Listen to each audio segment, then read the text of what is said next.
Hello, hello, hello. Welcome to Mark Stay's Creative Differences, a monthly live stream where I talk to writer friends about those little things that make a big difference to their craft and careers in the hope that we can give readers some insight to the creative process and writers and other creative folk some practical advice that they can actually use. I'm Mark Stay, author, screenwriter and podcaster, and if you're joining us live, feel free to ask questions in the comments and take part in the conversation. Hey, Emski is back.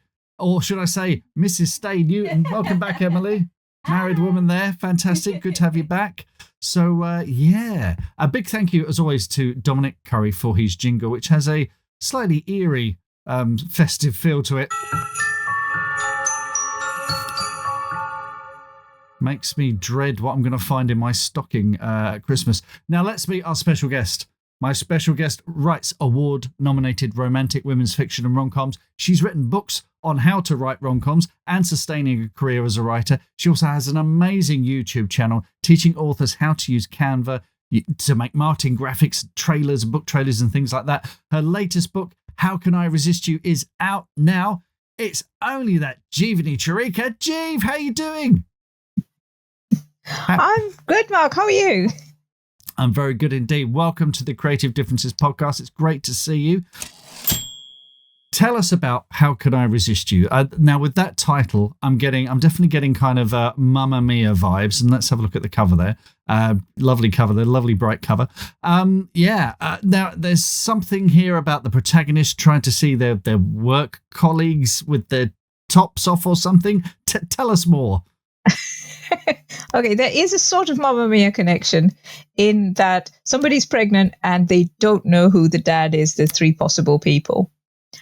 So it's the heroine's sister who got pregnant in a one-night stand at the heroine's office too. And there's three possible guys. She's on a work trip with two of them, and there are very few things the sister can remember. But she knows that he has a tattoo on his chest of a dragon. Right, and, okay, that explains. That's her verification thing. She meets the two guys. One of them she disqualifies immediately because he's just, doesn't fit any other criteria. And so she's trying to find out more about the other one.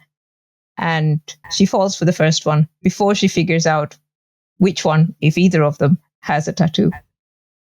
Excellent.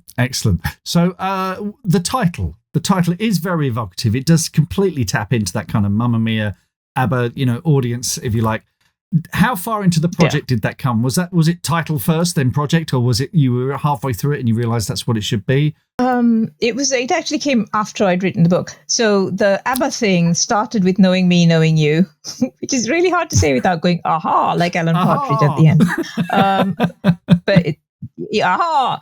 So Knowing Me, Knowing You was so much fun that the next one was The Winner Bakes It All, which again, ABBA title. So we were kind of thinking, ABBA title or something ABBA related would be quite good. How Can I Resist You? Just kind of in the chatting to editors, it was like, this makes sense. Let's use this one. Fantastic.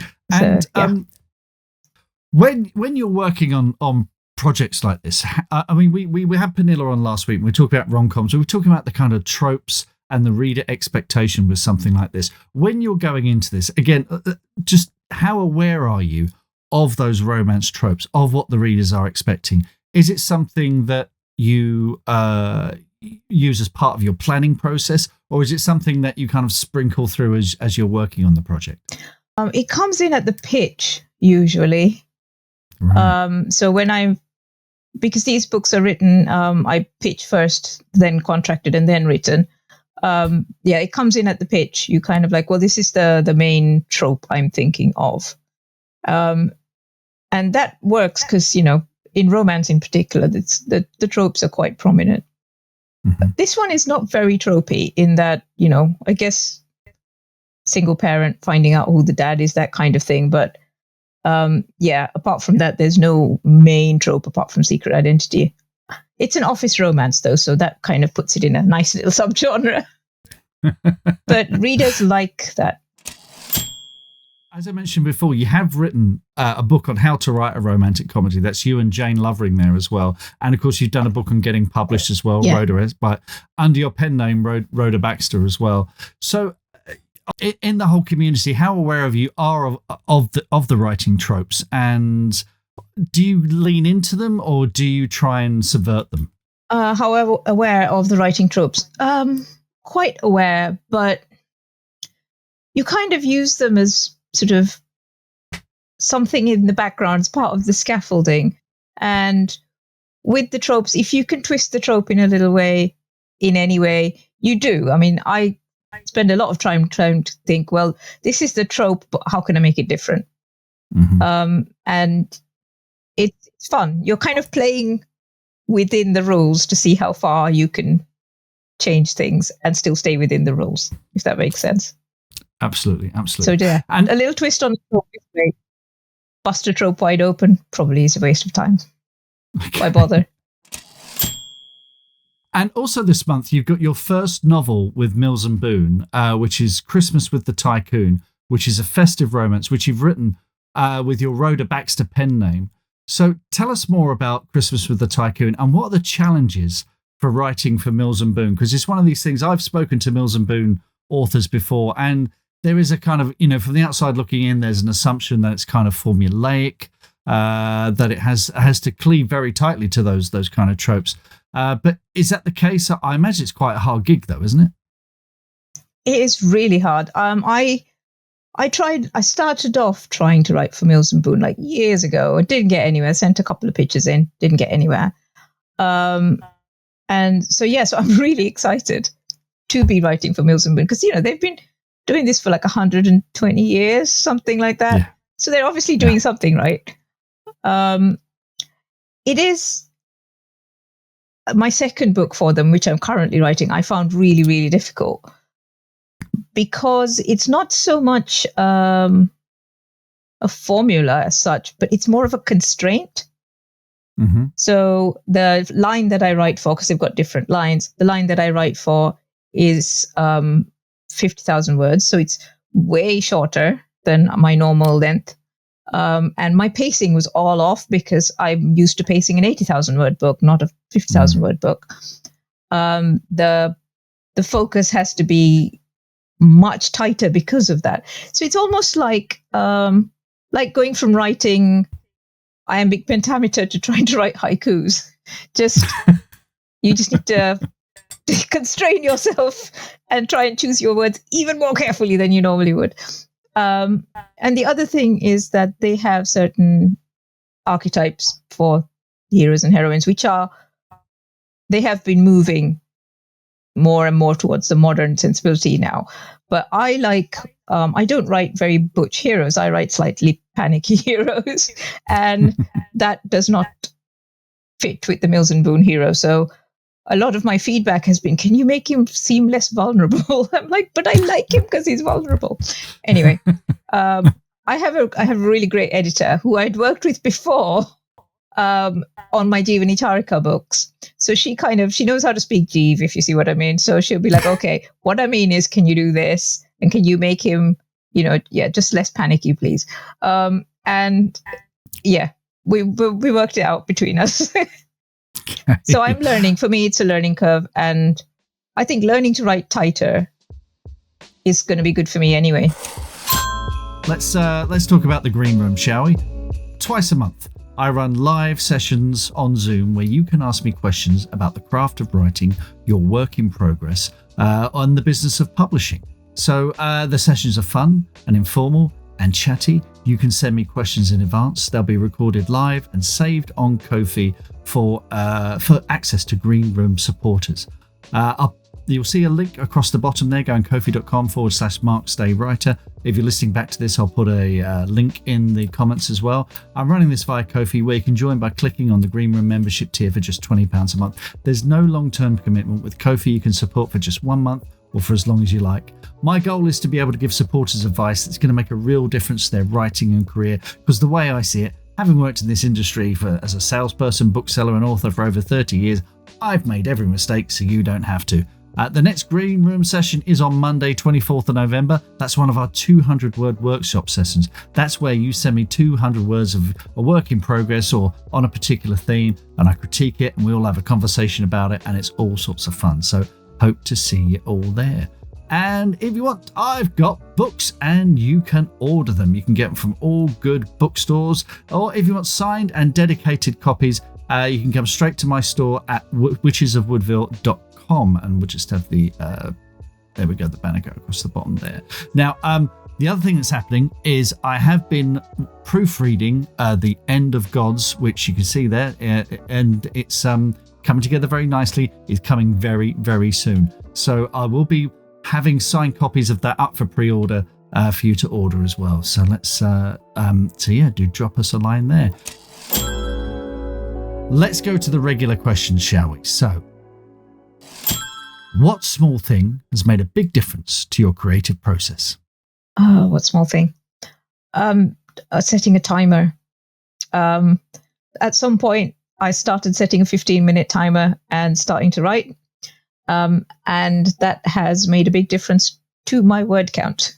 And often by the end of the 15 minutes, I'm actually in the flow and I just keep going. What's the thing that makes you think you're ready to start writing on a project? I'm not sure I'm ever ready. Well, if the book's under contract, obviously the contract is what makes me think I'm ready. I've promised to write it, so I will write it. Otherwise, it's like a little itch in my brain. There's so many scenes and they're just clamoring to get out and I can't think of anything else. So I have to start writing it just to get the flood out. How do you know when you're done? Usually when I can't stand reading it anymore. Yeah, my first drafts are always terrible. So I know I'm not done when I finish my first draft.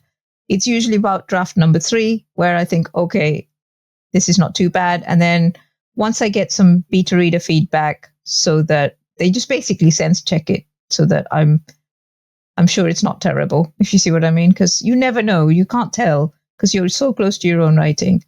If they say that, oh, yeah, there's no massive plot holes, then I will give it another read through and then it's good to go. So I guess that's draft 4 or 5.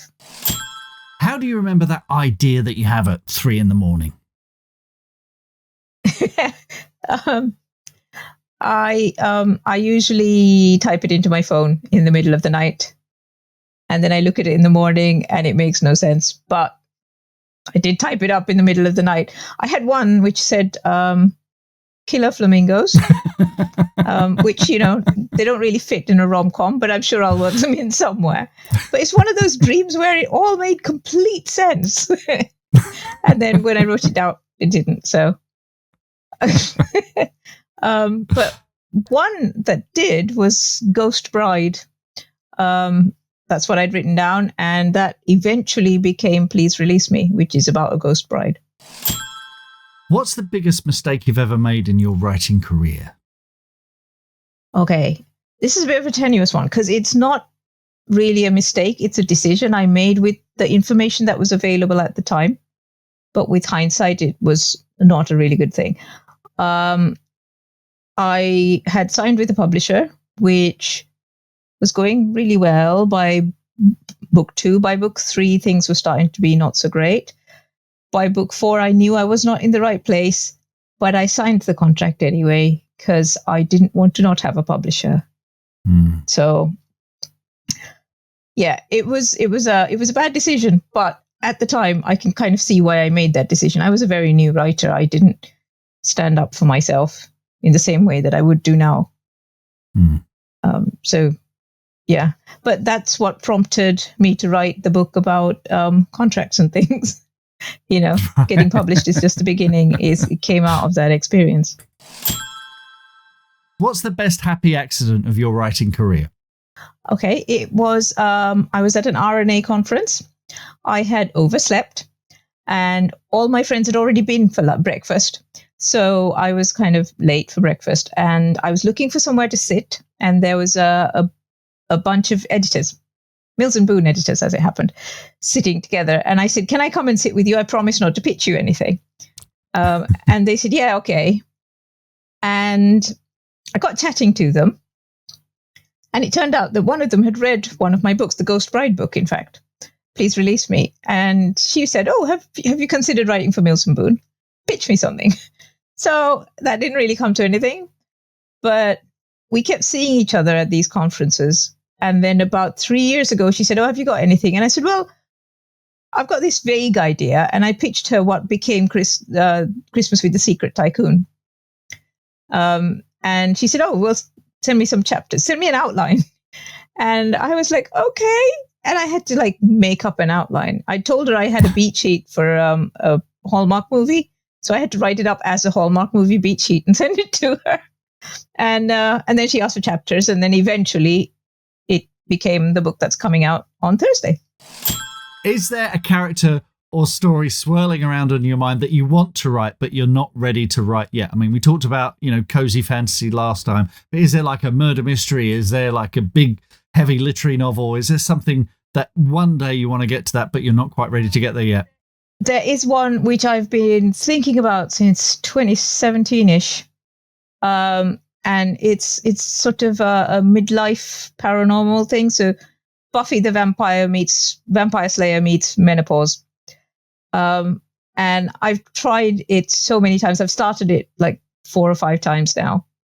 And I'm not ready for it. I think part of the problem is that it wants to be a 6-episode screenplay or a 6-episode thing, which doesn't really work for novels. And I'm not a screenwriter. So I'll either have to learn to write screenplays or figure out a different way to do it. I just haven't yet. What's bringing you joy at the moment, Jeeve? This can be books, movies, TV shows, music, games, whatever makes you happy when you're not writing. Hallmark Christmas movies, because it's that time of year. Hot Frosty is one of my favorites. It's ridiculous. I loved it. It was last year's big film. My friend Jenny and I, every year, we choose one Netflix film and then we watch it together. And we used to live tweet it when Twitter was a thing as we watched it. So we'd watch it over lunchtime when the kids were at school. So this year we're watching Merry Xmas. But it's predictable, but predictability is part of it. It's a feature, not a bug. The other thing is Korean dramas. I watch a lot of Korean dramas. Goblin is old but really good, and Gong Yoo is awesome. A lot of them, the vibes for some of my books have been inspired by Korean dramas. So How Can I Resist You? Very much the vibe was inspired by Hometown Cha-Cha-Cha, which is by the sea with the seagulls and the community and all of that. There's always like an A story, which is the sort of external plot. And then there's a B story, which is the romance plot, and C story, which is usually peril. And they do this really wonderful thing where every episode ends with a cliffhanger from one of those 3 stories. I discovered D. Kingfisher by reading Paladin's Grace. It's a cozy fantasy, cozy horror almost. Some of her books are horror. These ones are more, though, fantasy. And they remind me of Terry Pratchett in that the humor is similar and the sheer level of humanity that is in the characters is similar. I've basically gone and read most of her backlist, having read Paladin's Grace. Highly recommend them. You'd really like them because you like Terry Pratchett, I know. What's giving me joy this month? So we're going to start with a book, actually. A memoir, A Mind of My Own by Kathy Burke. I've just started this memoir by Kathy Burke, who's an actor, writer, director. She's done comedy with Harry and Phil. She's done hard-hitting drama with people like Gary Oldman and Ray Winston.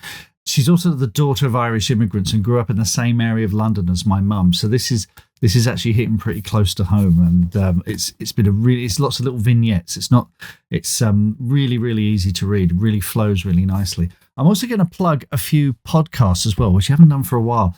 Cole Haddon's 5 a.m. Story Talk. This is a podcast for writers that digs really, really deep into the craft and mainly screenwriting. Recent episodes include Don't Save the Cat, Put It in the Blender. He's got a really good interview with filmmaker Scott Derrickson. And there's a whole 4-part miniseries on the making of the 2012 series Dracula that Cole wrote, and it very nearly broke him.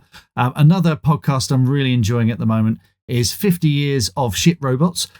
Full disclosure, I've been guest on this a couple of times, but they got a brilliant series running where the host Matt Brown, who's a writer, and Stephen Murray, who's a senior lecturer in TV, film and journalism at Teesside, they're dissecting Blade Runner. And I thought I was a nerd when it came to Blade Runner, but these guys, they really, really dig deep into it. And it's so much fun. And Matt does a brilliant stroke terrible impression of Ridley Scott. That has to be heard to be believed. And another podcast I love is Film Stories, hosted by the brilliant Simon Brew. His passion for films and the extraordinary stories behind them has led to 500 episodes. There's a 500th live episode in London in about 10 days or so, Thursday, 27th of November. I'm going to be there in the front row. So if you're a fan, I might see you there. And on TV, I am loving Pluribus, which is the new series from Vince Gilligan, the creator of Breaking Bad and Better Call Saul, with Ray Seahorn. And it takes an old science fiction trope, which is the last person on Earth, and gives it a completely new twist. And it opens with Ray's character launching her new romantasy novel. And it's one of the few times I've seen a TV show actually get a book event right. It's highly, highly recommended. Have you ever thought of a really great line and, upon a reread, you realise that you didn't actually include it in the book and have to quickly add it in? So this is that's an excellent question, actually. This is almost like when you have an argument with someone and you remember a snappy comeback 3 days later, but in book form. So, Jeev, has that ever happened to you? Not exactly like that, but I have thought of scenes that I'm like, oh, I meant to do this. And then I'll be like, would you mind if I had like a really short scene in this edit? And the editors are usually fine with that. So, yeah. I mean, it's the thing, we get months to really think of, great lines and what have you. So we do have plenty of opportunity to get them in there, So if you don't get it in the first draft, you got the drafts after that. And then you've got the edit, and then you got the copy edit and the proofread. You can add things right up to the last minute. So, it's never really happened to me. But, yeah, that's a good one. I shall now live in dread of that. So, yeah. Gavin says, have you noticed any big differences in writing rom-coms versus romantic, cozy fantasies, or is it mainly just the fantastical elements? It's mainly the fantastical elements, I think, because I found that the beats work out roughly the same to rom-com. It works quite well. The world building, obviously, very different. And I found it quite tiring because you have to make a lot of decisions as you write. So, like, which bits of vampire lore am I keeping? Do they have a reflection? Do they not? Are they cold? Can they eat food? Does it make them ill? Or, are they like what we do in the shadows where they eat pizza pie and then throw up? All of these things, you have to make lots and lots of decisions to build the world. So that's quite interesting. But story beats wise, they still follow the same pattern. And because mine are still romance, I can still follow the usual beats. Okay, let's talk about your amazing YouTube channel, because this is just fantastic. You've got Jeevani Charika's Canva tips for authors. You've got over 320 videos on YouTube with countless tips on there. Loads of I didn't know Canva could do that moments. It is an extraordinary channel. It looks like a lot of work, though. I mean, what inspired you to do it? It was mainly an excuse to keep playing with Canva. Because I started using Canva 13 years ago, 12 years ago, something like that, many years ago, when Canva was new, and all it did was very basic things. And then I kind of grew up with it as it expanded its offering. And I was finding things like when I was making my cup of tea in the morning, I'll have a look on like the Canva update channels and, what's new in Canva this week kind of thing. And I thought, I'm spending so much time doing this, I may as well like teach other people. Mm-hmm. And also people would say to me things like, but it's so hard to do marketing graphics. And I'm like, no, it's not. It's really easy. And it also, I would see like, the big authors, they get their like really fancy video clips and their video trailers and cover reveals where bits of the cover come out and all of this. And I really like unpicking them and trying to work out how to do them in Canva, because Canva does let you do an awful lot more than you think these days. Yeah. You do really, really funky things. You're doing authors a great service, because this is the reality of publishing now, is those, the only people really getting that kind of online marketing are the top tier authors or the debut authors that everyone's excited about. But the rest of us are kind of left to do these things on our own. And we get a tweet. That's it.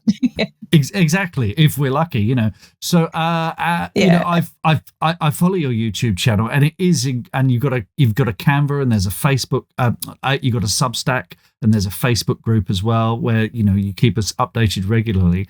And it is, your videos are really, really straightforward. I did notice, it's fascinating looking at your homepage of what the most popular ones are. I mean, number one there is to make a video book trailer using Canva, which I know you've just had to update because they've just changed. Yeah. Canva's just updated their system. Can you talk about that a bit? They it's not even been 2 weeks. They did their Droptober thing at the end of October, I guess. But as part of that, they've been rolling out this new video interface, which is a bit more like a professional video interface, I guess, because it splits up the audio and the video, and there's lots of things that you can do.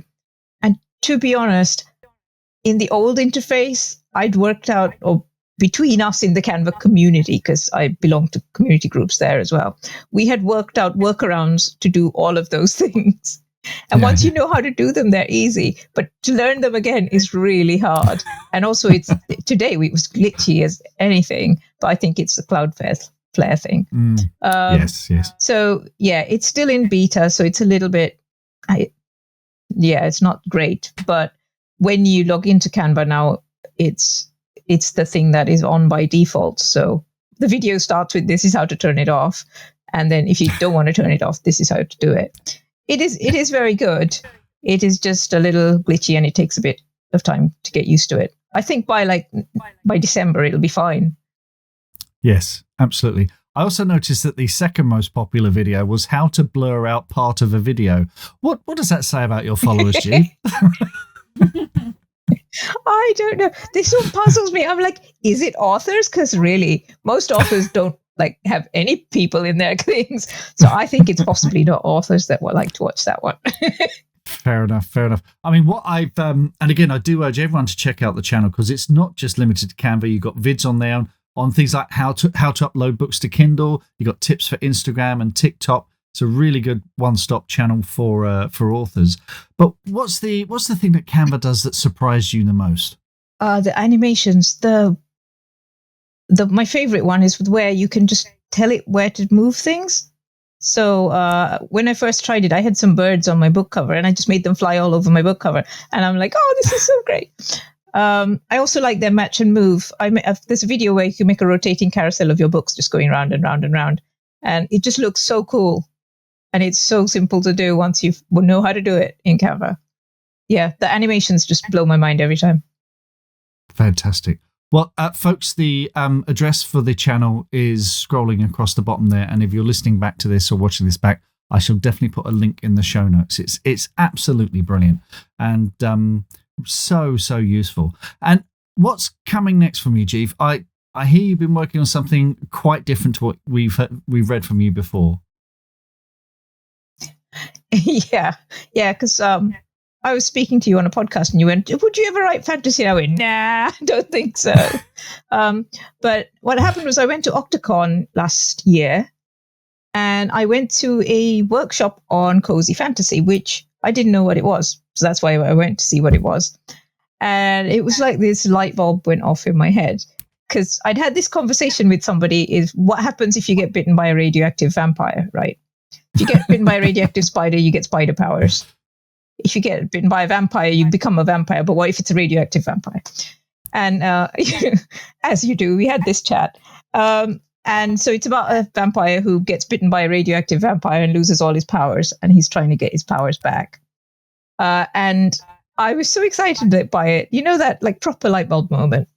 And I just handed in a book. And I didn't really need to start writing the next one. So I was like, okay, I'm just going to write this book. And I wrote it in about 8 weeks. It just poured out. It was so much fun. And I've sent it to my agent, and she's shopping it around now. But it's fantastic. It's obviously that happy place for me where small town romance crosses fantasy. So yeah, it's very cozy fantasy. Brilliant. Oh, fantastic. Yeah. Really looking forward to that. If I sell it, I'll write more. Yeah, no, absolutely.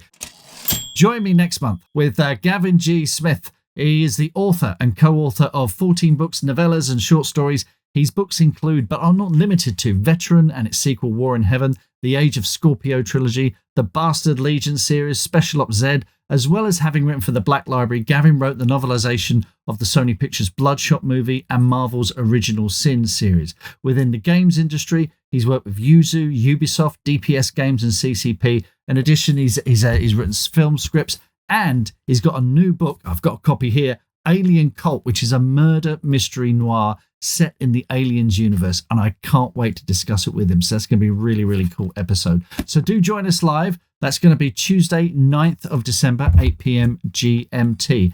And if you've enjoyed the podcast and things like ratings, reviews, likes, shares, these all help massively with those AI algorithms. So thanks to everyone who's left a review or star rating so far. I really, really appreciate it. But if you could just tell one person about this podcast, it would make the biggest difference. Word of mouth is the best marketing there is. So, Jeeva's back. Here she is. Hello. Good to see you back. The internet really doesn't like me today. Yeah. Well, actually, there's no delay now that we're winding up. This is amazing. Thanks so much for joining us, folks. And until next time, happy writing, reading, and being different. See you next time, folks. Bye-bye.